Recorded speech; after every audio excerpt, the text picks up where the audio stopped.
ഇന്നലെ KSUവിൻ്റെ 3 നേതാക്കന്മാർ ഗണേശ്, അസ്ലം, അല്ലമീൻ ഇവരെ വടക്കാഞ്ചേരി പോലീസ് അറസ്റ്റ് ചെയ്ത് കയ്യാമം വെച്ച് തല മൂടിക്കെട്ടി പോലീസ് സ്റ്റേഷൻ മുതൽ കോടതിയും പിന്നീട് ജയിലിലേക്കും കൊണ്ടുവന്നത് പരിഷ്കൃത കേരളത്തിന് ചേർന്നതല്ല. കോടതി തന്നെ ചോദിക്കുകയുണ്ടായി.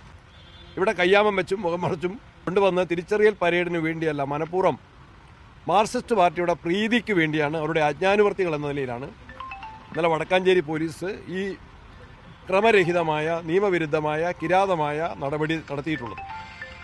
ആ കോടതി തന്നെ ചോദിക്കേണ്ട എന്തിനു വേണ്ടിയാണെന്ന്. കോടതി ഇപ്പോൾ അവിടുത്തെ പോലീസ് ഉദ്യോഗസ്ഥന്മാർക്ക് നോട്ടീസ് അയച്ചിരിക്കുന്നു.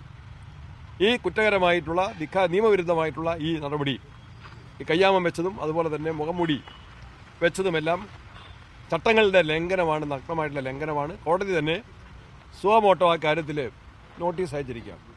ആഭ്യന്തര വകുപ്പ് ഇതിനെ വിശദീകരിക്കണം. ഉണ്ടായിക്കൊണ്ടിരിക്കുന്ന ഇത്തരത്തിലുള്ള അക്രമങ്ങൾ, പോലീസിൻ്റെ ഭാഗത്തുള്ള അന്യായങ്ങളും അനീതികളും വളരെയേറെ പ്രതിഷേധാർഹമാണ്. അത് ഈ സർക്കാരിൻ്റെ പോലീസ് നയത്തിൻ്റെ ഫലമായിട്ടാണ്.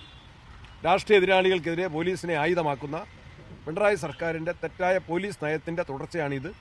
ഇന്ന് ഞങ്ങൾ നിയമസഭ സമ്മേളിക്കുകയാണ്. നിയമസഭയ്ക്കകത്തും പുറത്തും ഞങ്ങളിത് ചോദ്യം ചെയ്യും. ഞാൻ 3 കുട്ടികളെയും സന്ദർശിച്ചു. ഞങ്ങൾ DCC പ്രസിഡന്റും മുൻ DCC പ്രസിഡന്റ് ഉൾപ്പെടെയുള്ളവർ ഞങ്ങൾ സന്ദർശിച്ചിട്ടാണ് വരുന്നത്.